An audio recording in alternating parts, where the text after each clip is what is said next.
Hello kids, हिस्ट्रीचा आता आपण जो ग्रेट अपरायझिंग ऑफ 1857 पार्ट 1 बघितला त्याच्यातलाच पार्ट 2 सुरू करूया.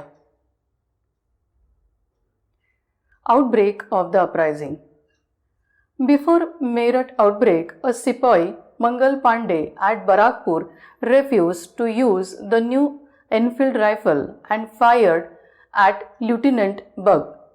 He was arrested and executed. आता हा जो उद्रेक झाला तो कसा झाला आपण बघूया.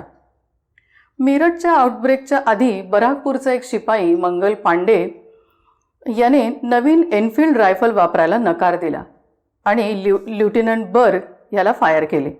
त्यामुळं मंगल पांडेंना अटक केले आणि त्यांना शिक्षा म्हणून ठार मारण्यात आले. The first major outbreak that led to the great uprising of 1857 occurred in Meerut. आणि 1857च्या ग्रेट अपरायझिंगचा पहिला मेजर आउटब्रेक मेरठमध्ये झाला. On 9 May 85 sipahis of the cavalry regiment were court-martialed for refusing to use of grease cartridge and sentenced to 10 years of imprisonment. आता 9 मेला या cavalry म्हणजे घोडदळाचं जे रेजिमेंट होतं त्याच्या 85 शिपायांना ग्रीस कार्ट्रेज न वापरल्याबद्दल कोर्ट मार्शल म्हणजे सैनिकांच्या न्यायालयात दाखल करण्यात आलं आणि 10 वर्षासाठी त्यांना जेलमध्ये ठेवण्यात आलं म्हणजे कैद करण्यात आली. On 10 May the sipahis break out in open rebellion. They attack and shoot their officers. आता 10 मेला काय झालं, या शिपायांनी बंड पुकारलं आणि त्यांनी त्यांच्या ऑफिसर्सवर हल्ला केला आणि त्यांना शूट केलं म्हणजे मारून टाकलं. The sipahis were released their fellow sipahis who were imprison and seized guns and ॲम्युनिशन.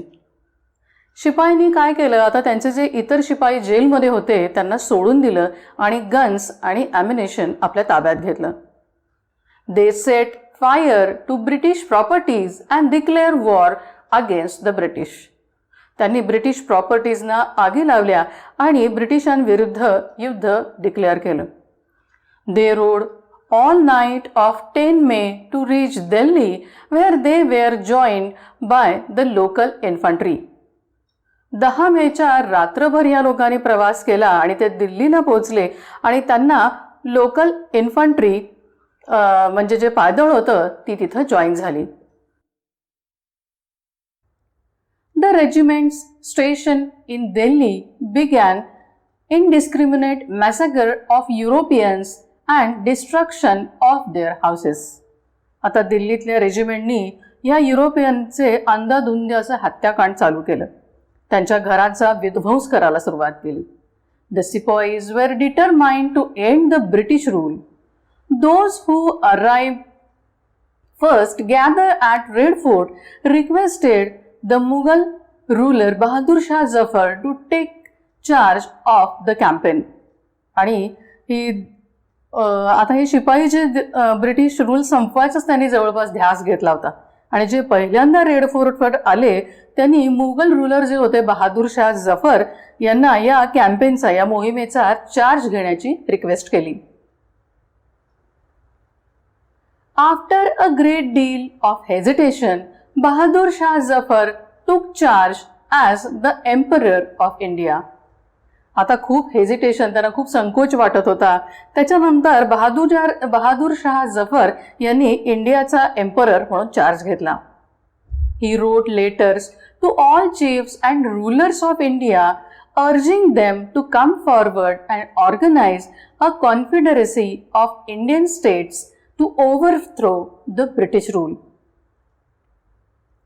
त्यांनी इंडियातल्या सगळ्या रूलरना आणि चीफना पत्र लिहिली आणि पुढे येऊन भारताचं एक संघराज्य तयार करून ब्रिटिश रूलला ओव्हरथ्रो करायची विनंती केली. The mutineers became the masters of Delhi as the leadership of Bahadur Shah was nominal and symbolic. आता हे जे बंडखोर दिल्लीत आले होते ना तेच याचे मास्टर बनले कारण बहादूर शाह यांची जी लीडरशिप होती ती फक्त नॉमिनल आणि सिम्बॉलिक होती. Delhi soon transformed into the centre of uprising. आणि आता दिल्लीचं रूपांतर काय झालं, अपरायझिंगच्या सेंटरमध्ये झालं. Many of the small rulers and chieftains were threatened by the expansion of the British rule. आता ब्रिटिश रूलच्या एक्सपान्शनमुळे काय झालं होतं, बऱ्याच छोटे जे रूलर होते आणि चीफ होते त्यांना काय होतं, थ्रेटन होते, म्हणजे काय धमकावलं गेलं होतं. They joined the Confederacy thinking that they would be able to govern their territory once again only if the Mughal emperor could rule. आणि ह्या संघराज्याला, या कॉन्फिडरन्सीला हे राजे जोडले कशासाठी गेले होते, तर त्यांना काय वाटायचं की मुघल एम्परर जर परत त्याचा रूल आला तर आपल्या राज्यावर परत आपण गव्हर्न करू शकू. The uprising gathered momentum from Meerut to Delhi, soon spread to the other parts of India. आणि आता मीरठ ते दिल्ली अशी या अपरायझिंगला काय मिळाले, मोमेंटम मिळाला आणि नंतर भारताच्या इतर भागातही ते पसरलं. Nanasaheb, the adopted son of last Peshwa Bajirao II, who had been living near Kanpur, led the uprising. आता शेवटचा बाजीराव पेशवा II, त्याचा जो दत्तक पुत्र होता नानासाहेब, हे कानपूरच्या जवळ राहत होते आणि त्यांनी आता ह्या अपरायझिंगचं लीड केलं. He ousted the British garrison from the city and proclaim himself the Peshwa. त्यांनी काय केलं, ह्या ब्रिटिश चौकी शहराच्या बाहेर काढली आणि स्वतःला पेशवे डिक्लेअर केलं. Nanasaheb acknowledged Bahadur Shah as the emperor and declared himself to be his governor. He was ably supported by Tatya Tope and Azimullah. नानासाहेबांनी बहादूर शहाला एम्परर आणि स्वतःला त्यांचा गव्हर्नर डिक्लेअर केलं आणि त्यांना तात्या टोपे आणि अझीमुल्ला यांचा खूप पूर्ण पाठिंबा होता. आता केस स्टडी बघूया, Lucknow in Awadh. The annexation of Awadh on the grounds of misgovernance not only displeased the Nawab but also dispossessed the talukdars of the region. Soon the rebellion erupted in the state of Awadh. मिसगव्हर्नन्सच्या ग्राउंड्सवर अवध ब्रिटिशांनी त्यांच्या टेरिटरीला जोडून घेतलं आणि त्यामुळं काय झालं, त्या रिजनमधले नवाब आणि तालुकदार यांना काय केलं, बेदखल केलं. त्यामुळे आता अवध स्टेटमध्ये ह्या रिबेलियन्सचा उद्रेक झाला. In Lucknow, uprising was under the leadership of Begum Hazrat Mahal, queen of last deposed Nawab Wajid Ali Shah. आता लखनौ मधील ही अपरायझिंगची लीडरशिप होती ते नवाब वाजिद अली शाह यांची जी क्वीन राणी होती बेगम हजरत महल हिच्याकडे होती. हर young son Birjis Qadr was proclaimed as new nawab. She was assisted by sepoys, peasants and zamindars. आता तिचा जो तरुण मुलगा होता बिरजिस कद्र याला काय केलं, नवाब घोषित केलं. तिला शिपाई, शेतकरी आणि जमीनदारांनी सपोर्ट केला. She organised an attack on British and the residency buildings were set on fire by the sepoys at Lucknow. तिने काय केलं, या ब्रिटिशांवर अटॅक ऑर्गनाइज केला आणि त्यांच्या राहायच्या बिल्डिंग्स, ज्या लखनौमधल्या होत्या राहायच्या बिल्डिंग्स, लखनौमधल्या शिपायांनी काय केल्या, पेटवल्या. Sir Henry Lawrence, chief commissioner, and his loyal sepoys died while defending the residency. तिथले जे चीफ कमिशनर होते सर हेनरी लॉरेन्स आणि त्यांचे जे लॉयल शिपाई होते त्यांचा मात्र हे बचाव करण्यामध्ये ते मरण पावले. आता झाशीचा केस स्टडी बघूया. राणी लक्ष्मीबाई ऑफ झाशी, the widowed queen of Gangadhar Rao, the last Jhansi ruler, was also a victim of Lord Dalhousy's doctrine of lapse. आता शेवटचे झाशीचे रूलर होते गंगाधर राव. त्यांची विधवा राणी जी होती राणी लक्ष्मीबाई, हिला सुद्धा या लॉर्ड डलहौसीने डॉक्ट्राइन ऑफ लॅप्स ची ती बळी ठरली होती, कारण तिचा त्याने काय केलं होतं, वारस अमान्य केला होता. She join the rebel sepoys and fought against the British force. तिने देखील काय केलं, या बंडातल्या शिपायांना ती जॉईन झाली आणि ब्रिटिश फोर्स विरुद्ध लढली. Under sir Hugh Rose the fort and city of Jhansi was occupied. Sir Hugh Rose यांच्या लीडरशिप खाली हे झाशीचं शहर आणि त्यांचा किल्ला आहे तो ताब्यात घेण्यात आला. Tatya Tope, general of Nanasaheb, join Rani Lakshmibai at Kalpi. आता नानासाहेब जे पेशव्यांचे जनरल नानासाहेब पेशव्यांचे जे जनरल होते तात्या टोपे, ते ह्या राणी लक्ष्मीबाईंना कल्पी इथे जॉईन झाले. They conceived the idea of seizing Gwalior. आणि ग्वाल्हेर ताब्यात घेण्याची आयडिया त्यांच्या मनात आली. The Scindia ruler of Gwalior was forced to flee to Agra and Gwalior fell into the hands of rebel leaders. आता ग्वाल्हेरचे रूलर होते सिंधिया, त्यांना आग्राला पळून जाण्यासाठी या लोकांनी भाग पाडलं आणि ग्वाल्हेर आता या रिबेल लीडरच्या ताब्यात आलं. On hearing the news of loss of Gwalior, Hugh Rose left Kalpi for Gwalior. The fierce battle fought and the British recaptured Gwalior. Gwalior ताब्यात न गेलं ही न्यूज कळल्यानंतर ह्यू रोज हे कल्पीहून ग्वाल्हेरला आले आणि तिथे भयंकर लढाई झाली आणि ब्रिटिशांनी पुन्हा ग्वाल्हेर ताब्यात घेतलं. आता इतर रिजनमध्ये काय काय गोष्टी घडल्या ते आपण बघूया. Kunwar Singh, a discontented zamindar, was the chief organiser of the uprising in Arrah, Bihar. एक हा असंतुष्ट जमीनदार होता कुंवर सिंग. हा अर्रा बिहारमध्ये या अपरायझिंगचा चीफ ऑर्गनायझर होता. He join the rebel sepoys and fought against the British forces. आणि तो या बंडखोर शिपायांना जॉईन झाला आणि ब्रिटिश फोर्स विरुद्ध लढला.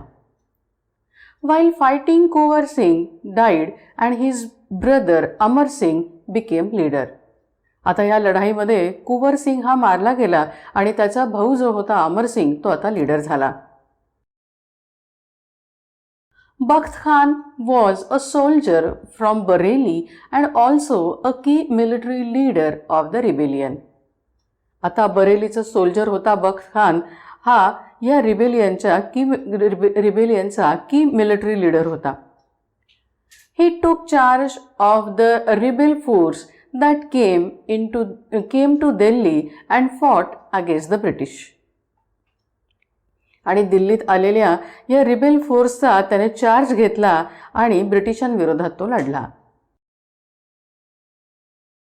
आता या अपरायझिंगचं सप्रेशन कसं झालं, म्हणजे ते दाबलं कसं गेलं बघूया. Immediate step was taken by the British to suppress the अपरायझिंग.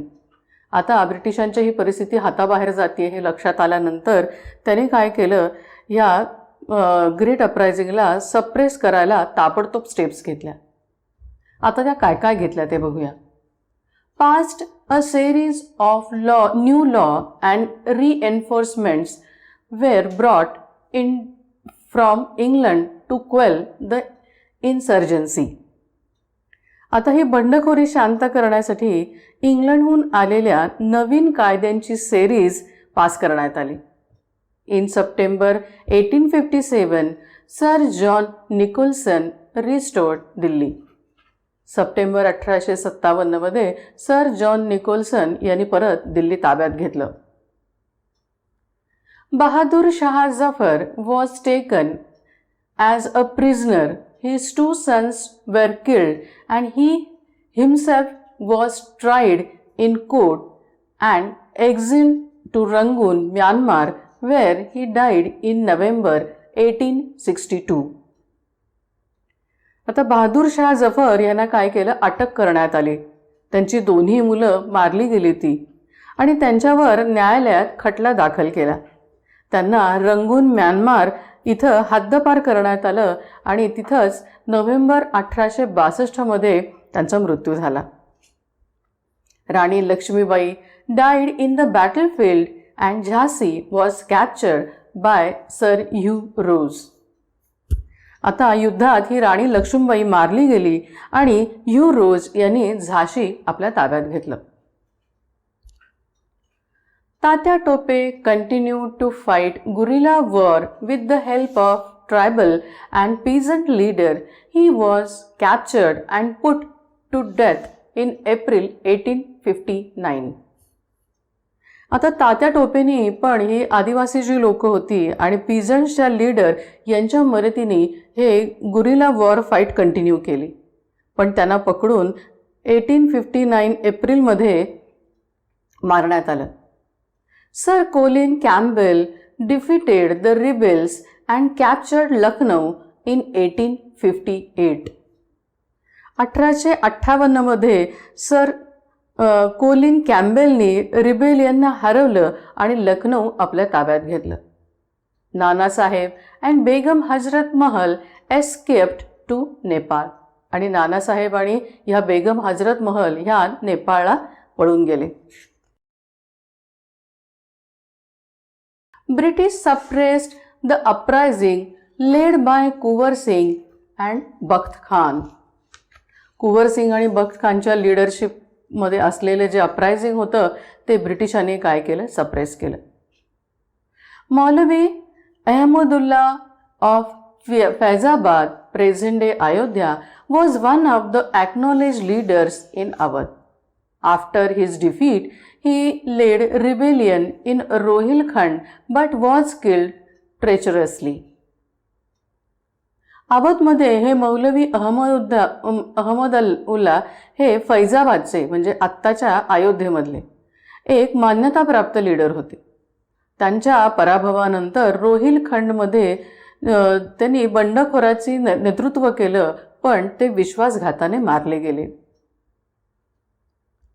Though restoring peace was not easy, the British not only announced the rewards for the loyal landholders but also allowed to retain traditional rights over their lands. आता शांतता पुन्हा आणणं ही काही फार सोपी गोष्ट नव्हती, पण जे लॉयल लँड होल्डर्स होते त्यांना काय केलं, रिवॉर्ड्स अनाऊन्स केले आणि त्यांना त्यांच्या पूर्वीच्या जमिनीचे अधिकार पण परत देण्यात आले. आता हे अपरायझिंग फेल का गेलं आपण बघूया त्याची reasons. The great uprising of 1857 was a result of outburst of discontent and anger against the British. हे 1857चं जे ग्रेट अपरायझिंग होतं हे ब्रिटिशांच्या विरोधात असंतोष आणि चीड यांच्या उद्रेकाचा परिणाम होता. The initial success did not bring the desired result and the British succeeded in suppressing the uprising soon. सुरुवातीला मिळालेला सक्सेस हा काही अपेक्षित रिझल्ट आणू शकला नाही आणि ब्रिटिश हे बंड सप्रेस करण्यामध्ये यशस्वी ठरले. आता त्याची कारणं कुठली कुठली आपण होती ते बघूया. Reasons for the failure of the uprising. Limited scope of the uprising, weak leadership, unorganized effort and lack of planning, superior military resources, lack of interest by the middle, the upper class and intellectuals. आता ही कारणं सगळी काय आहेत आपण डिटेलमध्ये बघूया. पहिलं, limited scope of the uprising. Uprising was localised. Many parts were not affected by uprising. आता हे जे अपरायझिंग होतं ते लोकलाइज होतं आणि बरेचसे पार्ट त्याच्यात अफेक्ट झालेच नव्हते. इट वॉज कंटिन्यूड और limited to the areas such as Bihar, modern Uttar Pradesh and parts of modern Madhya Pradesh. हे आता बिहार, आत्ताचा यूपी आणि आत्ताच्या एमपीच्या या भागांपुरतेच ते लिमिटेड राहिले. Bombay, Madras and Western Punjab remain outside the fold of uprising and were not at all affected. त्याच्यापैकी मुंबई, मद्रास, वेस्टर्न पंजाब हे काय झालं, या अपरायझिंगपासनं खूप लांब असल्यामुळे तिथं त्याचा काहीच इफेक्ट झाला नाही. Scindias of Gwalior, Holkars of Indore, Nizam of Hyderabad, rulers of Patiala and many chiefs and zamindars refused to help the rebel and actively supported the British in suppressing the uprising. आता ग्वाल्हेरचे सिंधिया होते, इंदोरचे होळकर होते, हैदराबादचा निजाम होता, पटियालाचे रूलर होते आणि काही चीफ आणि जमीनदार यांनी काय केलं, ह्या रिबेलियनना मदत करायला नकार दिला आणि उलट ब्रिटिशांना हे अपरायझिंग सप्रेस करण्यासाठी ॲक्टिव्हली सपोर्ट पण केला. आता दुसरं रिझन होतं weak leadership. Important reason weak leadership. सगळ्यात महत्त्वाचं कारण काय होतं तर वीक लीडरशिप होती. Bahadur Shah was too weak and an old person to lead. आता हे बहादूर शाह होते, हे खूप वीक होते आणि लीड करण्यासाठी ते खूप म्हातारे झाले होते. All leaders fought to defend their own territories, neither coordinate not plan with one other as a unit. आता हे जे सगळे लीडर होते ते स्वतःची टेरिटरी डिफेंड करायला लढले. त्यांच्यात कुठेही एकी नव्हती किंवा त्यांनी एकमेकांना कुठं कोऑर्डिनेट पण केले नाही आणि प्लॅनिंगही केले नाही. No national leader emerge to give purpose and direction to the uprising. आता या अपरायझिंगला एक पर्पज किंवा डिरेक्शन देणारा एकही नॅशनल लीडर इमर्ज झाला नाही. आता पुढचं reason unorganised efforts and lack of planning. Rebels failed due to unorganized efforts and lack of planning. आता हे रिबेलियन्सचे अनऑर्गनाइज्ड एफर्ट्स होते आणि प्लॅनिंग नसल्याने ते फेल झाले. They were brave but ill discipline. ते शूर होते पण त्यांच्याकडं शिस्तही नव्हती आणि ते अनऑर्गनाइज्ड होते. They were worked without any common plan and did not have a definite aim acceptable to all. त्यांच्याकडे एकही असा कॉमन प्लॅन नव्हता किंवा सर्वांना मान्य असेल असा डेफिनेट एम पण नव्हता. They lacked in ideology to implement in captured British areas. ब्रिटिशांचे जे एरिया त्यांनी कॅप्चर केलेले होते तिथं इम्प्लिमेंट करण्यासाठी त्यांच्याकडं कुठलाही प्रोग्राम किंवा आयडियोलॉजी नव्हती. आता बघूया superior military resources. British were superior and had superior resource to fight with rebels. आता ब्रिटिशांकडे जी इक्विपमेंट होती ती चांगली होती आणि फाईट करायला रिसोर्सेस सुद्धा सुपेरियर होते. Rebels were short of modern weapons and existed was outdated. आता हे रिबेलियन होते त्यांच्याकडे ही मॉडर्न वेपन्स तर नव्हती पण जी होती ती आउटडेटेड झालेली होती. They fought with arrows, sword, Pikes against superior military tactics and highly skilled and well equipped forces of British. आता ते कशाने लढले तर त्यांच्याकडे बाण होते, तलवारी होत्या, भाले होते आणि त्यांनी ब्रिटिशांच्या सुपर मिलिटरी टॅक्टिक्स आणि हाय स्किल्ड आणि वेल इक्विप्ड फोर्स विरुद्ध ते या हत्यारांनी लढत होते. Lack of interest by middle upper class and intellectuals. आता हे का असं घडलं बघूया. Educated Indians did not support uprising. Their lack of interest was a serious drawback. Middle आणि अप्पर क्लास आणि इंटेलेक्च्युअल्स होते त्यांना ह्याच्यात अजिबात इंटरेस्ट नव्हता. जे एज्युकेटेड इंडियन होते त्यांनी अपरायझिंगला अजिबातच सपोर्ट केला नाही आणि हा एक सिरियस ड्रॉबॅक त्याच्यात होता.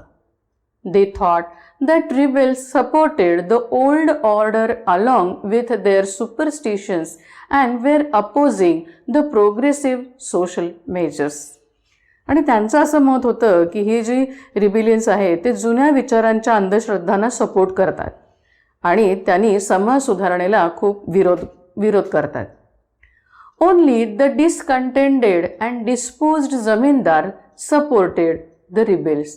आणि म्हणूनच जे असंतुष्ट आणि असमाधानी जमीनदार होते त्यांनी या रिबेलियनना सपोर्ट केला. आता या ग्रेट अपरायझिंगचं रिझल्ट काय काय आला बघूया. Result of the great uprising 1857. पहिलं, it was the great struggle of Indians for freedom from British. It mark the end of the Mughal dynasty. British regained their control over the country by the end of 1859. British introduced new major changes in British policies and administrative setup in India. ब्रिटिशांकडून freedom मिळवण्यासाठी 1857 मध्ये जे great अपरायझिंग झालं ते ब्रिटिशांचा एक मोठा struggle होता. तो भारतीयांचा एक मोठा स्ट्रगल होता. या अपरायझिंगचा रिझल्ट म्हणजे मुघल डायनेस्टीचा एंड झाला. 1859च्या शेवटी ब्रिटिशांनी काय केलं, परत भारत देशावरती आपला कंट्रोल मिळवला आणि आता ब्रिटिशांच्या पॉलिसीजमध्ये आणि इंडियाच्या ॲडमिनिस्ट्रेटिव्ह सेटअपमध्ये बरेच नवीन बदल आणले. August 1858, in order to manage the Indian affairs in a responsible manner, British Parliament passed an act. आता ऑगस्ट 1858 मध्ये इंडियन अफेअर्सचा जबाबदारीने हाताळण्याकरता ब्रिटिश पार्लमेंटने एक ॲक्ट पास केला. Indian administration responsibility was transferred from East India Company to British crown. आता हे इंडियन ॲडमिनिस्ट्रेशन होतं त्याची जबाबदारी ही ईस्ट इंडियाकडून कुठे ट्रान्सफर झाली तर ती ब्रिटिश क्राउनकडे. Here the rule of the company came to an end. आणि इथं कंपनीच्या रूलचा शेवट झाला. Governor general Lord Canning was to continue but given title of viceroy means personal representative of crown. आता ह्या अपरायझिंगच्या वेळेला हे लॉर्ड कनिंग जे होते ते गव्हर्नर जनरल होते, परंतु त्यांना क्राउनचा पर्सनल सेक्रेटरी म्हणून व्हॉइसरॉय असं टायटल दिलं. Assurance was given to the ruling chief that their territory never be seized in future. आणि सगळ्या रुलिंग चीफना आता खात्री देण्यात आली की भविष्यात त्यांची टेरिटरी आहे ती कधीच परत सीज केली जाणार नाही, म्हणजे ताब्यात घेतली जाणार नाही. They can pass their property to their successors including adopted sons. आता ते त्यांची प्रॉपर्टी त्यांच्या वारसानं अगदी दत्तक पुत्राला सुद्धा देऊ शकतात. Thorough recognition of Indian army was another outcome. आता इंडियन आर्मीचं थरो रिकग्निशन हे अजून एक आउटकम होतं. It was decided that proportion of the European soldiers to Indian sepoys would be increased in the army to prevent future uprising. भविष्यामध्ये असं अपरायझिंग होऊ नये म्हणून आर्मीमध्ये युरोपियन सोल्जर्स होते त्यांच्या प्रमाणात इंडियन शिपायांची संख्या वाढवण्यात आली.